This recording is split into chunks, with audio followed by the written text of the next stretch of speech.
John Levison for Try 24/7 here at TCR Show. It's late Saturday afternoon. I'm joined by Joe Friel, one of the legends of triathlon coaching for many years now. Welcome to the show, Joe. Thanks, John. Joe's over here helping to promote a new branch of trainingbible.co.uk, the online coaching business. Can you just give us a bit of background, Joe, about your involvement in sport generally and how you got involved in triathlon and triathlon coaching? Yeah, back in about 1979, I was a high school teacher and decided that I wanted to leave teaching. I didn't know exactly what I wanted to do, but I was a runner at the time, and somehow that struck me as being a fun thing to do, to own a running store. Yep. So in 1980, I opened a running store in a little town in Colorado called Fort Collins, and the store became quite successful. And in 1983, there was a bike store right next to my running store. Yep. So in 1983, I bought the bike store next to my running store, took out the wall between the two. Yep. We were selling bikes and running gear and Speedo, and had a 13-person staff. So I think I probably had the first triathlon store in the world. Without planning. Without even thinking about it's going to happen. Yep. And I was doing triathlon by that time, and so were many of the people that worked for me. Yep. So we were doing lots. We were actually involved in 3 sports: triathlon, road cycling, and running out of that store. And I had people that worked for me in each of the sports. So we kind of evolved into a triathlon store. In the process of doing that, I started coaching people who realized I had a master's degree in exercise science, and they wanted to know how they could prepare for a triathlon or a marathon or whatever. And so they'd come in the store to ask me how to do it, and I would tell them, and while I'm selling a pair of shoes, I would tell them about how to train, and write it down for them. And eventually I discovered I enjoyed that a lot more than retail. So in 1987, I sold my store and started coaching part-time on the side. I had a day job, but my goal was to eventually just be coaching. And by 1992, I finally had enough clients that I could do that. So in 1992, I left my day job and became a full-time coach. That must have been, was that sort of exciting, but also quite risky at the time for giving up a sort of stable career for something that at that point didn't really perhaps know how big it was going to become? Well, I'm a very fortunate man. My wife has always been very supportive of me and was always willing to try whatever I wanted to do. And so she backed me up on it, and it worked, and we're both happy about it today. But there were times it was tough. There weren't too many people understood what a triathlon coach meant. Yeah. And one of the things you're probably best known for is a series of books, and particularly a triathlon book, the Triathlete's Training Bible. At which point did that come into being, and the thought process behind that, and tell us about how successful that's been over the years.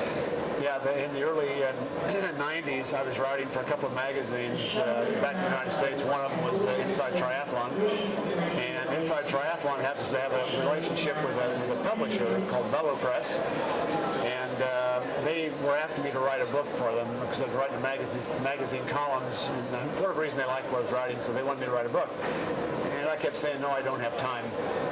And then in 1994, I got a virus in my heart, and the cardiologist said I shouldn't train until this virus had run its course and all the symptoms were gone. That wound up being 7 months. So for 7 months, I had something like 12 to 15 hours a week of time that wasn't accounted for. No more training. So I decided, okay, I'll write the book. And so that became that. My first book was the Cyclist Training Bible, and then from that grew the Triathlete's Training Bible.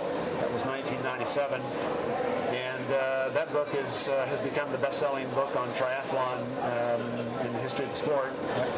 It continues to grow. We're having our next edition come out this week. In fact, it just hit the bookshelves. Yeah, must be very proud to that's a really big statistic to have. I mean, we're a relatively new sport, but with the interest that people have got to have the book that's the #1 of all time, must be pride. It never ceases to amaze me, quite frankly. I did not write that book thinking it would sell to anybody. I wrote the book because I wanted to see if I could express my ideas on paper, just to test myself as a coach. Yeah. And lo and behold, people people started buying the thing, and this is 12 years later, the book is still selling, and we're doing more editions of it. Yeah. So it just amazes me. And the new edition, you say you've got the new version coming out this week. Yes. Can you give us an update on what's in that for somebody who's bought it, has already perhaps got a previous copy, what they're going to get extra in the new things, or what's sort of changed in those 12 years in terms of knowledge and coaching that's sort of now incorporated into the new issue? Yes, there's been every chapter had something changed or added onto it. The book grew about 20% from the second edition, so it's becoming quite a thick book now, interestingly enough. And it's just the entire gamut of things that's been going on. It's power training, which was really when I first wrote the book, I knew a little bit about it. Now I know a lot more about it. I don't know everything about it, but I know a lot more about it. Yep. Nutrition, strength training, periodization, concepts of periodization, aging process, concepts for aging populations, female populations, youth populations, novices. Really, everything about the book has had something added on to it that's become new in the last several years. Yeah, so there's a lot of new content and a lot of value there for somebody either upgrading or buying it from fresh now. Yes, very much so. Yeah. Just in terms of general advice to people, obviously you've got a book that's very thick. Are there any sort of general sort of key bits of advice that if you were simplifying things for triathletes generally, or key mistakes you see people making? Is there any sort of top 3 tips that you would give people just to stop them making those real errors that you see? Yeah, the number one is really that self-coached triathletes tend to do too much. They tend to push themselves way too hard. They're overly concerned with volume, whereas they should be more concerned with the intensity of their training, not meaning that the workout should be extremely hard. What it means is that the workout should be focused very much on the intensity of the race they're training for. If they're going to run 6:30 pace off the bike, they need to be doing lots of running at 6:30 pace instead of a lot of mileage at a really slow pace. Yeah. So the focus really ought to be on intensity, not volume. So that's the biggest mistake I see athletes making. And then to compound that, they tend to wind up doing too much volume. They put on workouts that really they don't need to do just so they can get more miles and more numbers. Yeah. And typically when I start coaching somebody, about 2 weeks into it, I ask them if it's too hard or too easy now, and they always tell me too easy. But they always get better too, and that's the thing that always strikes them as strange is they're doing less now and getting faster. Yeah, cool. So I guess from the book, going back, these 15, 18 years, from the first one, obviously we've had a bit of an internet revolution and technology since then, and I guess from there, that's what then developed into the Training Bible website and the online coaching. How does that tie into the book, and what does that add to athletes and coaches, and how that works? That really has changed a lot since the book was first written. What happened was when I wrote the book, we were coaching people, myself and a few other people were coaching athletes around the country, and our biggest challenge was communication with the athletes. And so we started looking for a way to do a better job of communicating, and out of that grew a website, which we originally called Training Bible. Today it's called TrainingPeaks.com. And so that grew out of this need to communicate with athletes better. And so now we have coaches all over the world use it, athletes all over the world use it. It's become a really tremendous piece of technology for helping athletes train.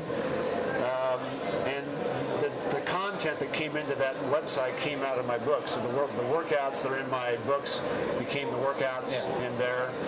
The methodology, the training plans, really the whole thing grew out of it. So somebody started with a book, moving on to the Training Peaks and Training Bible, it's going to be a natural fit for somebody. They're going to understand, having read the concepts in the book, what they see on the website. It's just an extension of that, but using some technology. Yes, very much so. It'll be a natural extension because they'll see things that ring a bell because they saw it in the book also, like an annual training plan. It's the very same. Yeah. So at the moment, you're over here in the UK, and that's, I believe, to start or help with the launch of the Training Bible business and the site in the UK. How's that sort of working out, and what's the plans for that while you're over here? Yes. Yeah, we're just kicking off Training Bible Coaching UK. We did it last year in the United States, so it's been operating there for about a year, just a little over a year. And we have now in the States, we have 32 coaches. We're spread all over the country. And it's taking off and doing quite well. And our goal has always been with that business to take it into other English-speaking countries. So we moved into South Africa actually last summer with a branch down there of Training Bible. And then I was fortunate enough to meet Rob Griffiths last year when I came to visit in UK, and we began a conversation which resulted in him becoming involved with Training Bible also as the UK licensee. I guess South Africa, I mean, I've been out to South Africa a couple of times. I know they're really, really massively into outdoor and endurance and stuff. That must have been a natural fit, I imagine, because of the interest that South Africans have in, you know, they've got the Comrades Marathon, the Two Oceans, and all the events there. Yeah. That must have, I guess, been very successful there as well. Very much so. The Argus bike race is the biggest in the world, 38,000 people. Yeah. They are very sports conscious people, and so it was a natural move for us to move in there, and that business is doing quite well. They need coaches down there. Yeah. So if an athlete is interested in taking advantage of the Training Bible and the coaches and the facilities you set up, how do they go about that? Sure. Go to trainingbible.co.uk, and there they can find out more about the services we offer, what those services cost, various levels of service, and they can make contact with somebody to find out about getting started with coaching. Yeah. And I guess is there like a pretty tough selection process in terms of the coaches that you use, in terms of their qualifications and the background that they've got, so that people can be assured of the service that they're going to get? Very definitely. My name and my reputation are on the line every time we coach someone. And my concern obviously is making sure we have good coaches that live up to the standards I've set for coaching. And so they can be assured of getting coaches who are essentially following the Training Bible methodology they find in the book. So they're going to, if they've read the book, they're going to get that kind of coaching. Sure. So that's the book and the website. Let's just talk a little bit about you, just to find out a bit more about yourself. I believe you're still very active yourself, keeping fit on particularly the cycling. Yes. So, tell us a bit about that and what you're up to. Yeah, I started doing triathlon in 1982. I'd been a runner before that and did some cycling also, mostly a runner. In 1982 I started doing triathlon, and I continued to run 2 running races and bike races. And then about 3 years ago, one of my knees, after I've been running since junior high school, and I'm 65 years old now, so I've got 50 years of running in my legs, and I had a knee that was beginning to have some difficulty. It was beginning to feel like bone on bone around the edges where the cartilage was getting worn thin. Yeah. And so I decided at that point, after consulting with a medical person, that I think I'll just stop running and just focus on my bike.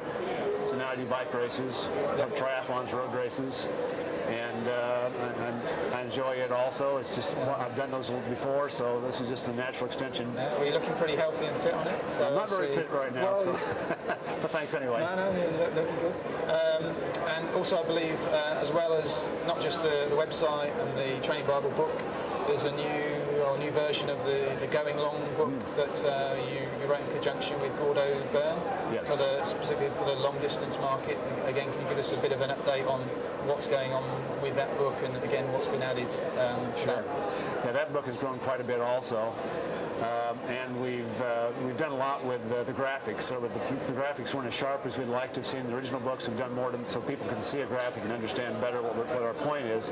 So a lot of it's emphasis on graphics. Again, much of the same sort of thing has taken place in the Triathlete's Training Bible, has taken place in that book also. More emphasis on power, for example, how to train for power for an Ironman, nutrition for an Ironman, the aging athlete and the Ironman. So everything, there's similar topics, but now it's the focus is on Ironman competition. And sort of how do you see the emergence, particularly of, power seems to be the thing that people talk about the last few years, I guess, it's getting more accessible to people, whereas a few years ago you're probably talking in UK terms £2,000-3,000 probably to get a power device, and there weren't many available, which was sort of out of reach, whereas now it's more accessible. What do you think that's adding to as a training resource for people to use? Sure. Yeah, I think the biggest challenge athletes have, well, back up one step. There's only three things athletes can modify in their training to improve fitness. One of those is the frequency of their training, how often they train. Another is the duration of their training, how long the workouts are. And the third is the intensity of their training. That's the only three things they can play around with to set up a training schedule. And the first two are easy to measure. Frequency and duration are easy to measure. Yeah. Intensity is hard to measure, especially on a bicycle. Heart rate is a good measure of input, but does not measure output. It doesn't really tell you how you did. It just tells you how you felt, what the effort was that went into what you did. Power tells you what you accomplished, what came out of the efforts you put in. So power meters, actually what power meters have done is they've made heart rate monitors much more valuable, because now we can compare heart rate to power, and it tells us a lot more than what we had before. So our coaches have a special technique we use. We can do that. We can still coach athletes who only have a heart rate monitor. If they have a power meter, we can do even more for them. They can get a lot more out of their training with the power meter. So the power meter is changing the way we view the intensity of training on a bicycle. I guess maybe with adding that power meter, it gives you the extra tools, but maybe that then gives you more requirements perhaps for a coach, because there's more information, and for somebody working and it gets a bit more complicated. It's sort of how do you use that information, how do you add value to it rather than just being a number. That's where people like you guys and other coaching companies, that's where your value can potentially come in to make the best use of it. Yes, no doubt. Training with power is much more complex than training with heart rate, and there's, quite honestly, we're only tapping the surface right now, the things that can be done with a power meter. A lot to be learned, but we know enough right now that we can really help the athlete achieve much more with their training if they have a power meter. Yeah, cool. Well, thank you very much, Joe. It's been an absolute pleasure to speak to you, and I'm sure plenty of our readers out there will be reading the new issues of the Training Bible, going to the trainingbible.co.uk and all the other fantastic facilities that Joe and his coaches are providing. So thank you very much for your time. Thank you, John. Cheers.